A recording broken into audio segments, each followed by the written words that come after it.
Welcome again to GPS, God's Prophetic Surprises. I'm Jon Paulien, and I'm from Loma Linda School of Religion.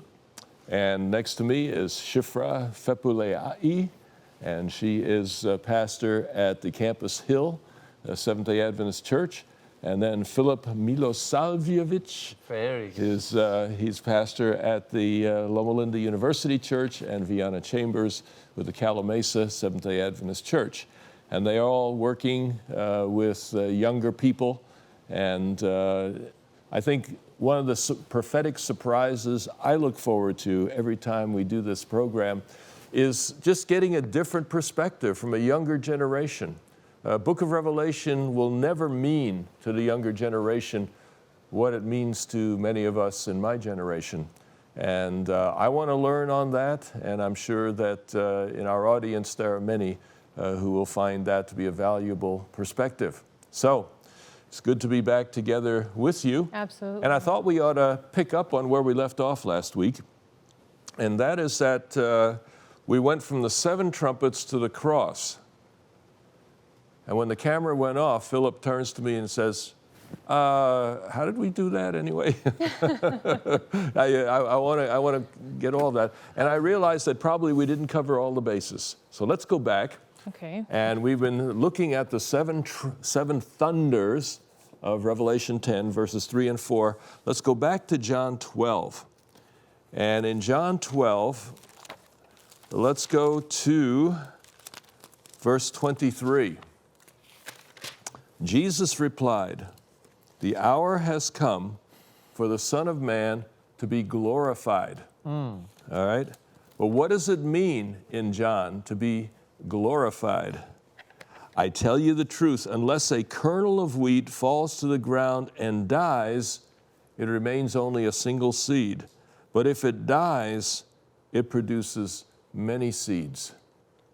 And so clearly in the Gospel of John, and this is true in many texts, not just this one, but I didn't give the full context last week, that the death of Christ is his glorification.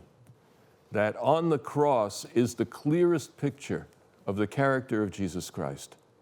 And Jesus Christ is the clearest picture of the Father. If you've seen me, you've seen the Father. So the cross truly is the glorification of Jesus.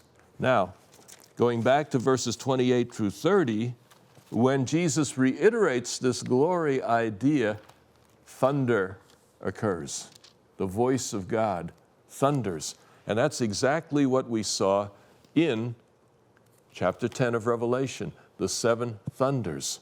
Thunders are appearances of God throughout the Old Testament. So you have at the cross an appearance of God. You look at the cross and you see a human being, but it is actually a theophany, an appearance of God. And the glory of God is in his character. God has infinite power. That's what the thunders represent. Yet he exercises it from the perspective of a cross. That's not the kind of power human beings are used to. It is a power exercised with velvet gloves. It's a power that seeks to persuade rather than to coerce. And that makes the cross the mightiest act of God, even mightier than creation, mightier than the Exodus. All of these revealed God's character, but the cross reveals it ever so much more. So that's the little secret surprise to the 7 thunders is that it's a reminder of Psalm 29, the infinite power of God, and a reminder of the cross in which God's infinite power is exercised with grace, kindness, and complete freedom. Surprise. Yeah. God's cool. prophetic surprises. So, shall we, anything else on the 7 thunders, or shall we go on? So then if I were to just summarize then what you're pointing to, you first jumped to Psalms 29, and you reiterated this idea of the 7 thunders are actually somewhere else in They're Scripture. actually there, yeah. And it's the voice of God. And then you took us to Revelation 12. John and 12. John 12. Yeah. Sorry, John 12. And the voice of God comes there.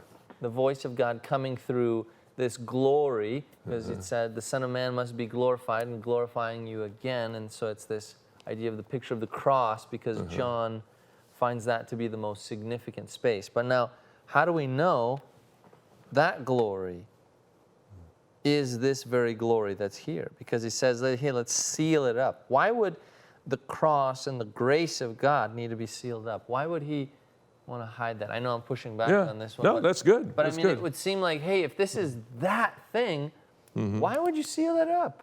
If it was the cross, you want everyone to know. Or could there be somewhere else that this might come down the road and he brings it out more clearly as we get through into Revelation? Well, you remember the clouds were a hiding of God's glory. We saw the clouds earlier in chapter 10. And God uses them to veil his glory because while his glory is completely life-giving, in the presence of sin and rebellion, it can be destructive. God does not, destruction, violence, wrath is not essential to God's character. These are reactive, that in the context of sin, in the context of rebellion, God's glory turns into something else. And it is not because God's glory is defective. It's because human beings in sin and rebellion are defective, and the glory becomes like a consuming fire. So God does not choose to destroy the wicked. In a sense, they destroy themselves because the soul that sins, what? It will die. Yeah. You know, in the day that you eat of this fruit, you will surely come to death, it says to Adam and Eve. So death is the natural consequence of sin because it separates you from the life-giving glory of God. Yeah. So Jesus Christ on the cross was not killed by the Father. His life was taken ultimately more than the Romans, more than the religious authorities. His life was taken by sin. So we're saying that it was sealed up, if this is the cross, the glory on the cross, because it would have been a glory that was like a consuming fire. Is that what we're saying? And so what I would see in the seven trumpets is God had planned to do something dramatic. And then he delayed. You know, you have the whole idea of the delay of the Advent. That's a constant theme through the New Testament. I would see that taking place here. God was going to do something magnificent, but we weren't ready. It was going to be destructive. Should we receive it? Perhaps, yeah. And what we will see in verses 5 and 6, that the focal point there is the concluding of Daniel's time prophecies. And one possibility is the seven trumpets would have curtailed that. It would have said, I don't need to wait that long, let's finish this thing up. But, and if that's the case, maybe those time prophecies would just never have been finalized, yeah. So how do we know these seven thunders aren't like representative of another seven, like the seven churches? Oh yeah, yeah. I think that's clearly what they were. God was intending another, but for whatever reason, didn't happen. And perhaps we should go to Jeremiah chapter 17, because that states in principle what I think we are talking about here. And don't hesitate to push back. If you don't, some email from a listener will do exactly that, right? So Jeremiah 18, verses 7 through 10. If at any time I announce that a nation or a kingdom is to be uprooted, torn down, and destroyed, and if that nation I warned repents of its evil, then I will relent and not inflict on it the disaster I had planned. And if at another time I announce that a nation or kingdom is to be built up and planted, and if it does evil in my sight and does not obey me, then I will reconsider the good I intended to do for it. What that tells me is that God is deeply engaged with history. God's deeply engaged with us in the sense that what we decide matters. Our choices matter. You know, when God created us, he limited his freedom. Think about that. When God created us with the ability to create children, he gave us a choice. when to have children, how many, etc. We have creative power. Every time we exercise that, that's a choice God doesn't have. So That's my a choice He gap- gave to us. Yeah. It's an incredible gift. So my gap is not so much the concept that God can't relent, right? We see in Jonah. Yeah. Jonah goes to Nineveh, gives a clear prophecy. There's no conditions in his words. Yeah. And then they repent and they bet their lives on a what if God, right, would be merciful essentially. And God is indeed merciful. So my concept, pushback isn't really on that God will relent. It's more so like, where do we get that in verse 4 of chapter 10, this sealing up is because God is relenting versus, say, for example, just another example of they're not ready for this. It's not the time, or it's not their business. Stay in your own lane, or this is such a sacred moment between the voice of the one who roars like a lion and the seven thunders that it is not to be documented. Kind of like in those moments where, can you just leave your phones? Phones are not allowed. No record Yeah. button allowed, because this is such a reverent moment. Like, how do we know So these are what this secrets is? that are not to be revealed. This? Okay. Yeah. We know for sure it's sealing up, but we don't know why. So I'm just lost. How I mean, do we get to I wonder if it's land and allowed. relent? I wonder if it's allowed that we jump all the way to verse 7, because you see here almost that it is sounded by the seventh angel, the mystery of God would be fulfilled. So it's like something is going to be revealed, but just not right now. So maybe that's what you were driving at Yeah, earlier, I agree with that that. there was a space for hiddenness, but the revealing will come. It's a delay in God's revelation, a delay in the second coming, in God's action, How do etc. we know it's a delay and not We don't. just okay? We don't. Okay. I read the 300 pages of Good work. the lady who wrote a 300-page book on the seven trumpets. Yeah. Okay, I read that book, and it just seemed like jumping from one thing to another in leaps of logic, and in the end, I didn't feel like I'd learned anything beyond. So the reality is, what do we know about the seven thunders?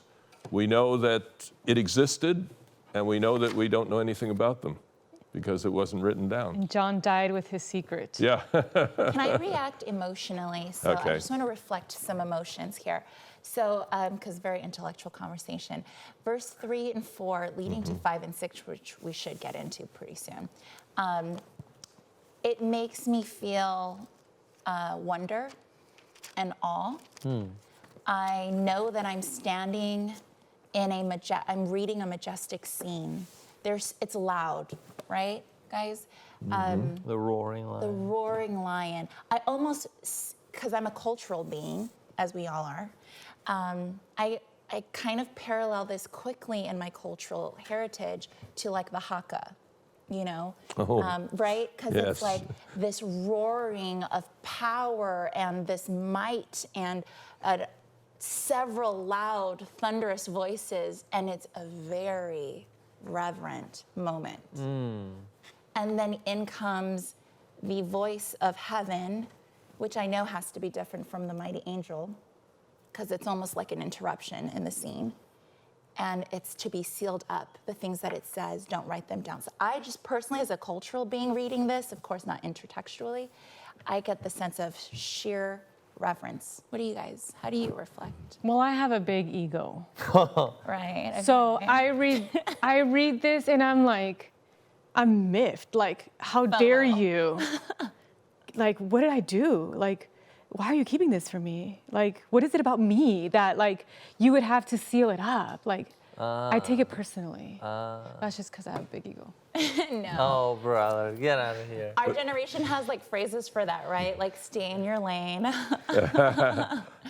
Or like fear of missing out. We don't want to miss out on that. So I get it. I mean, I don't see it as a big ego, Viana. I mean, I just see that, hey, this is the curious mind's desire. I mean, you are a very thoughtful, smart woman, and you're like eager to see, like, God, what are you about to reveal here? What is it that you don't want me to know? Am I not capable of understanding this? Am I not capable of taking it. And I think that's more so where I land. It's like, he does not feel as though we need it at this moment in time. Hence when Daniel says, hey, seal it up for a time will come when they will need to know. What benefit would it have been for the people of God for these 1,000 years or more from when Daniel heard it to now the last 200? But see, I deal with children, and the moment you say, I have a surprise for you, they will not get it out of their minds until you show it to them, and they will feel butthurt. I said but. They will feel so hurt. Like, I'm not forgetting my surprise. So it's like, just don't say it at all, and you will forego the misery of having to have a little child nagging behind you. That's a good point. So like, why even? I mean, I almost think about it in the sense that the Bible. That's helpful. That It was is helpful because I've been hearing these words relent, I've been hearing the word delay, and I'm like, who says it's delaying? But perhaps in the experience of the one who isn't in on it, the revelation is delayed in that sense. But in my mind, objectively, it's just like an oven that hasn't like fully cooked what's inside of it. So just hang on, kid, the cookies are not yet ready, right? I like that. I like that. That's just how Okay, I more see so it. in that So sense. then like your delay is your delight, right? Okay. That's right. Okay. I mean, I thought. Speaking of surprises, I had no idea where they were going.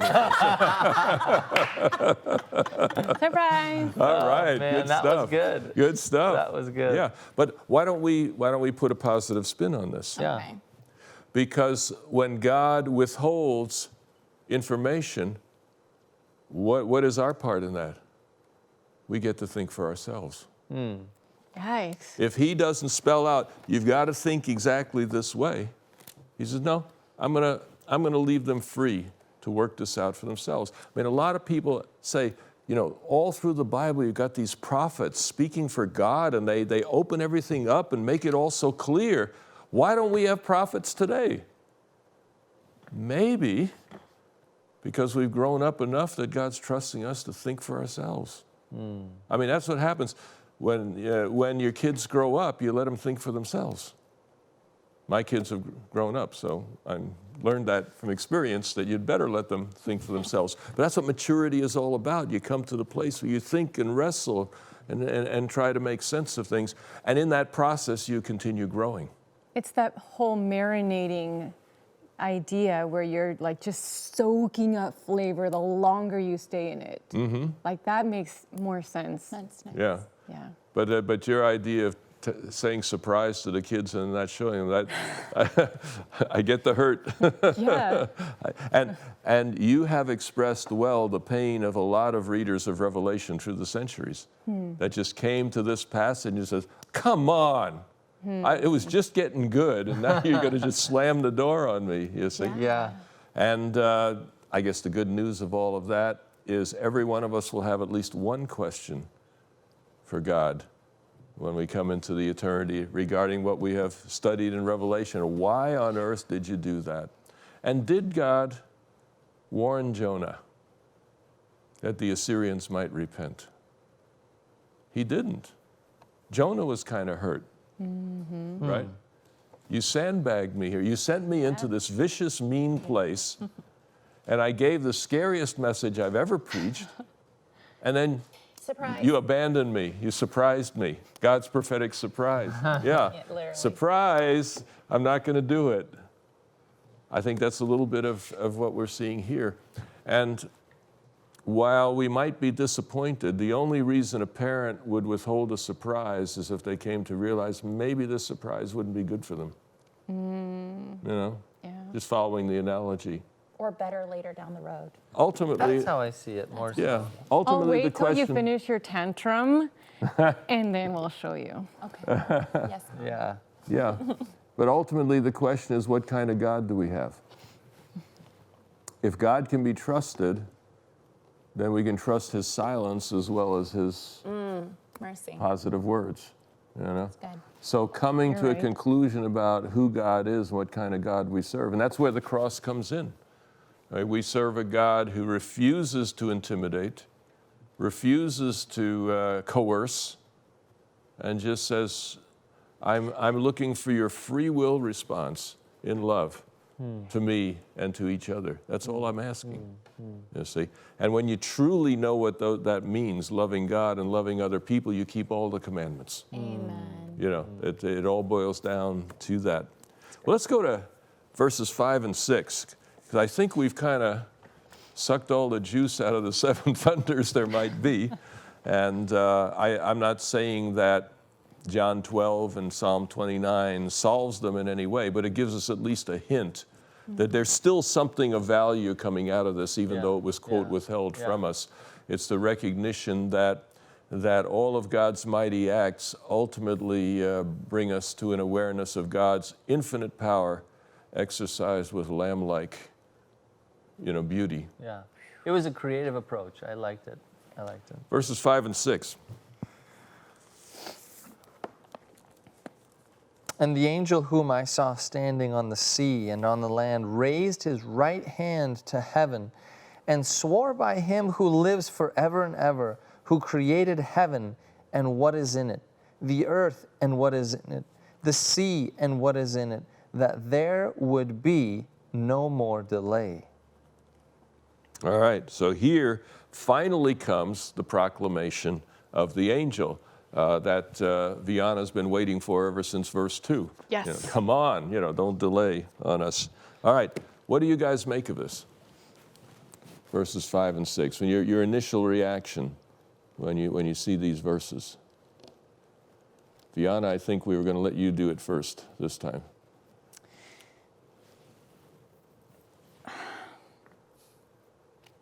When I hear the words like there will be no more delay, it's like a lie. That's a lie. Because leading up to it, it's like nothing but delay. And then you have these words. So I'm honestly like thoroughly confused. Like, where is this going? Okay. It kind of like, it's so abruptly just ends on, right there. There will be no more delay. So you would add that, I was thinking of a book the other day, Divine Lies in the Bible. I've never read that. Never read that book. No, it hasn't been written. No. But I was just thinking, there's a number of places where, at least on the surface, it looks like God is bending the truth a little bit. Yeah. How about John chapter 11? Word comes to Jesus, Lazarus is sick. And he says, oh, this sickness is not unto death. Wrong. At least on a surface reading. Yeah. So, and there's a number of passages like that. Anyway, what is God doing with passages like that? So you're saying no more delay. Would it encourage you to know that that's a bad translation? Ooh, surprise. Intriguing. Prophetic surprise. Okay. Okay. Praise. Let's go to the end of chapter 6. What your version says no more delay. What does yours say? There would be no more delay. Yeah, there will And? be no more There delay. should be delay no longer. Oh, Interesting. And KJV. So they're all really committed to this delay thing. But that word isn't in the original. what? Surprise. So we go to the end of verse 6. The last 3 words of verse 6 are chronos, uketi, Okay. estai. Okay. Chronos Time. is a Greek word from which we get chronology. So it's sequence of time. Yeah. Okay. Yeah. So you have moving time, chronos, all right? Yeah. Chronos, uketi is no more, Time will be no more. or not yet. It could be not yet, but or here it may, perhaps more, no more. And then estai is simply is. Is. Time is, time will be no more. So it's not saying no more delay. It has the implication of that, but I can see why that word kind of steamed you up a little bit.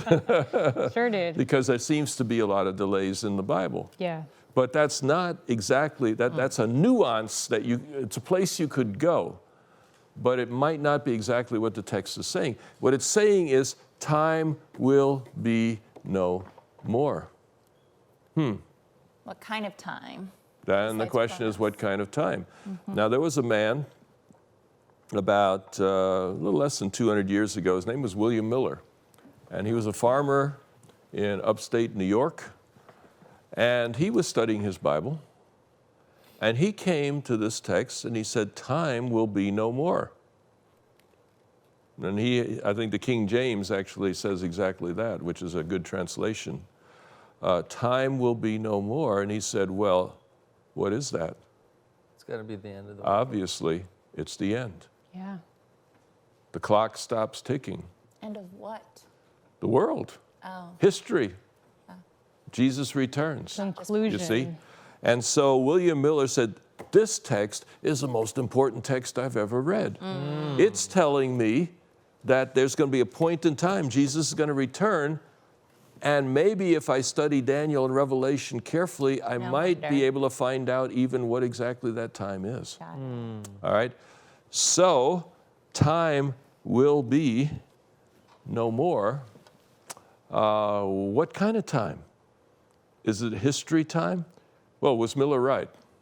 No, we're still here. We're still here. Yeah. Okay? Because he identified that time of this text as October 22, 1844. And 100,000 people in northeastern United States Including Ellen White. accepted that message, including a young lady who was Ellen Harmon at the time, accepted that message and went out that evening anticipating that Jesus was about to return, you know.